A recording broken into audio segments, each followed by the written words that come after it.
Boa noite, meus irmãos. Que a paz do Mestre Jesus esteja em nossos corações. Hoje nós vamos continuar o estudo do Livro dos Espíritos na questão 257, onde o Kardec faz um resumo sobre as sensações dos espíritos. Então, como é a vida no além-túmulo? Depois que nós deixarmos o nosso corpo, como será?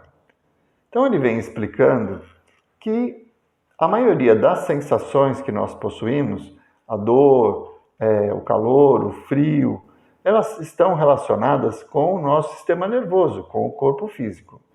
E que ao desencarnar, nós deixamos de ter essas sensações. Sempre? Não. Depende muito do estado evolutivo de cada ser. Quanto mais próximo da vida material, quanto mais importância nós damos para o nosso corpo e para as coisas deste mundo, maior é a influência que eles têm quando nós deixarmos este mundo desencarnando.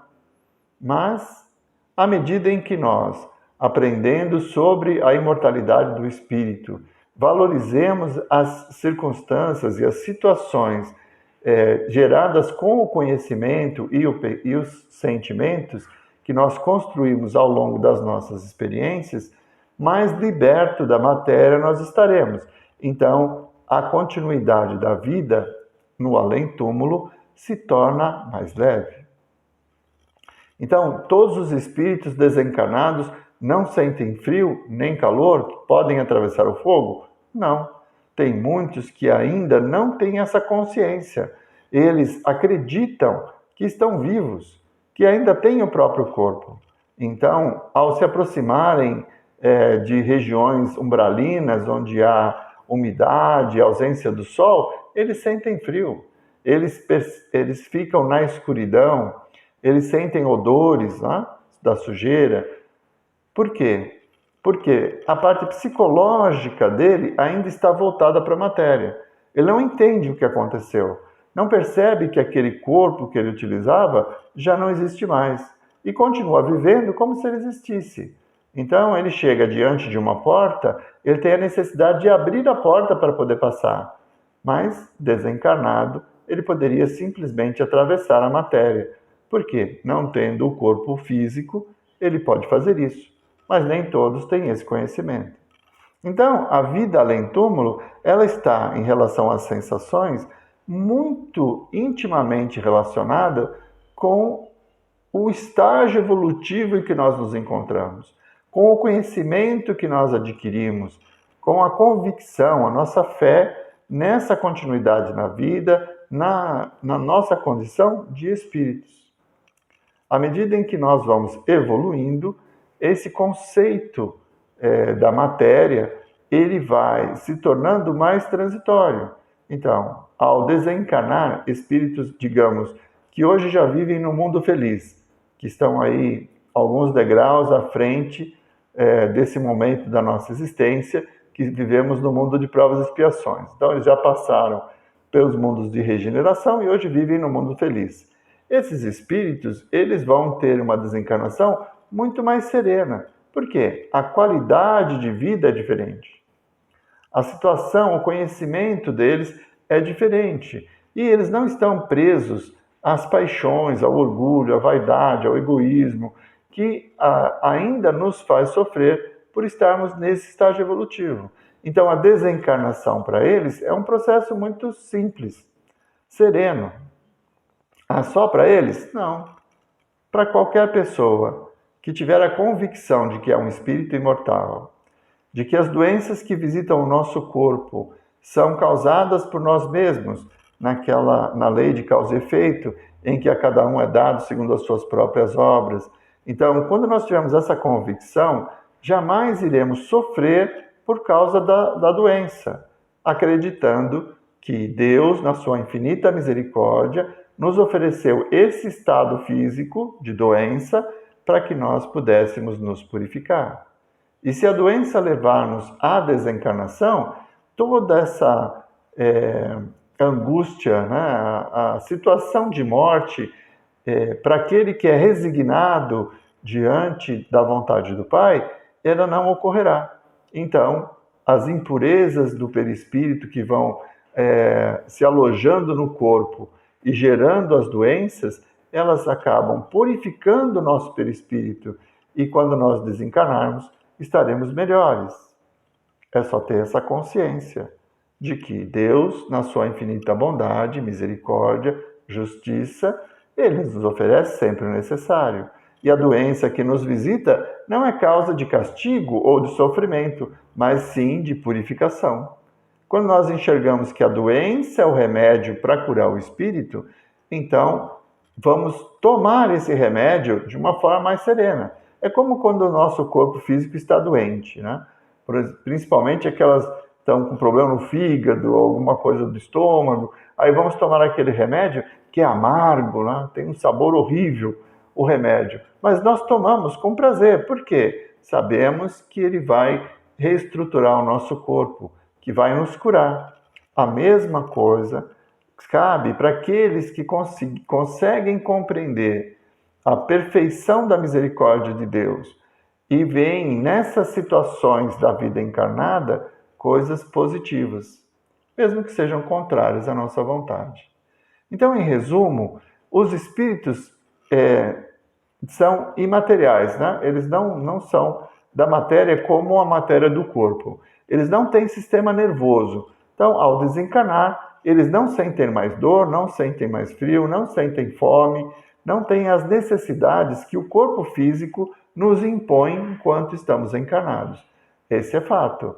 Só que essa conquista da libertação total da matéria depende da evolução de cada um. É como eu estava explicando. Se nós acreditarmos que somos espíritos imortais, ao deixarmos a matéria, sabemos que a doença que matou o nosso corpo ficou no corpo e eu não preciso levá-la comigo. Aqueles que ainda não têm essa consciência vão levar a doença com ele. Então, muitos são os casos em que, em reuniões mediúnicas, nós deparamos com espíritos que se queixam de dor, de frio, de calor. Eles se sentem queimando, né? Já aconteceu de conversarmos como dialogador em trabalhos mediúnicos, né? Na reunião de desobsessão, conversarmos com pessoas que acabaram desencarnando em incêndios. Né? Um caso específico, a pessoa estava no canavial, ele passou mal, desmaiou e ficou ali. E foi posto fogo. Naquela época se colocava fogo no canavial e as chamas o consumiram, então ele morreu queimado. E ele guardou essa sensação de estar queimando. Então, quando ele se manifesta, ele traz toda essa dor, a angústia. Imagina um ser pegando fogo. Ele traz toda essa dor. E durante o esclarecimento, nós, através da prece, do passe, nós vamos aliviando essas sensações, mostrando para ele que tudo aquilo é passado e que essa situação já terminou. Quando nós falamos que ele morreu, ele se assusta. Por quê? Não tem esse conhecimento. Não percebe que a vida terminou. Porque a diferença entre a vida encarnada e a vida desencarnada é muito sutil para a maioria das pessoas que não têm o conhecimento. Então, ele acabou sendo socorrido, como se ele estivesse realmente pegando fogo. As equipes socorristas vieram, envolveram num cobertor para que as chamas se apagassem. As preces de todo o grupo foram amenizando as suas dores e ele foi serenando. A partir daí, ele teve condições de perceber o que havia ocorrido e se libertar da cena, do sofrimento da queimadura. Então, um exemplo clássico, né, que eu sempre uso é o de André Luiz. André Luiz, enquanto no umbral, ele não acreditava que era suicida. Então, ele mantinha aquela chaga da cirurgia, que ele desencarnou durante a cirurgia. Então, ele mantinha aquela situação, aquela ainda ferida aberta, uma situação difícil. Por quê? Porque quando diziam que ele era suicida, ele dizia, não, eu morri aqui, ó. Aqui as chagas aqui da minha cirurgia. Foi por causa disso aqui que eu morri, não sou um suicida. À medida em que ele, socorrido, toma consciência que ele é efetivamente um suicida inconsciente, essa projeção mental da chaga no abdômen, que foi a cirurgia que ele desencarnou, perde o sentido. E aí Lísias passa um pano e aquela chaga termina.